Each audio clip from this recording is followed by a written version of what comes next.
Hello everyone, welcome to this quick tutorial. This is the budget planner, a single sheet planner, no tabs to jump between, no formulas to learn. You type a number in a blue cell, and everything else, your summary, your charts, your insights, updates on its own. This planner is inspired by the popular percentage-based budgeting framework. That splits your take-home pay into three specific categories.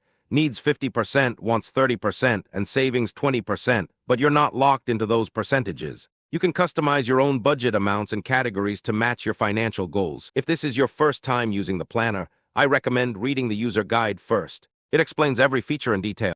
Let's set it up. Step 1. Setting up your period. Start at the top, enter your start date and your end date. This defines your budget period, whether that's a month, a week, or anything in between. Watch the budget summary. Days left calculate automatically the moment you enter your dates. You don't touch those cells directly. They are live formulas. Next, enter your start balance. That's whatever money you're starting this period with. Income you don't need to fill in by hand here. It pulls automatically once you start logging it in the income tracker, which we'll get to shortly. Now the important part, your categories. In the needs, wants, and savings tables, type in the categories you actually spend on grocery, rent, entertainment, whatever applies to you, and set a budget for each. Notice what happens as you type.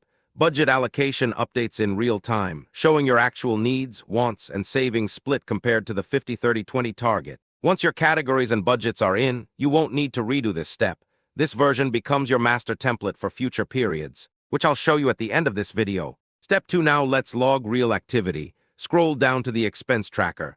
On the next empty row, enter the date of your purchase. Then pick a category from the drop-down. This list is pulled directly from the needs and wants tables you just filled in, so make sure your category's already there. Enter the amount as a positive number, the sheet handles the rest. And here's the payoff. Watch the dashboard. The spend column for that category updates instantly. The budget vs spending chart shifts. Green is what you budgeted, red is what you've actually spent. And Smart Insights refreshes too, telling you things like your biggest expense or your highest spending day. That's the whole point of this planner. You just log what happened, and it tells you what it means. Step 3. Logging savings and income works exactly the same way. Pick a date, a category or source, and an amount. Your savings table, your cash flow, and the breakdown pie charts all update the same way we just saw. One last thing, when your period ends, don't rebuild this from scratch. Right-click the Sheet tab and duplicate it. Rename the new copy with your next period, August for example. On the new copy, just update your start and end date, reset your start balance, and make sure your trackers are empty.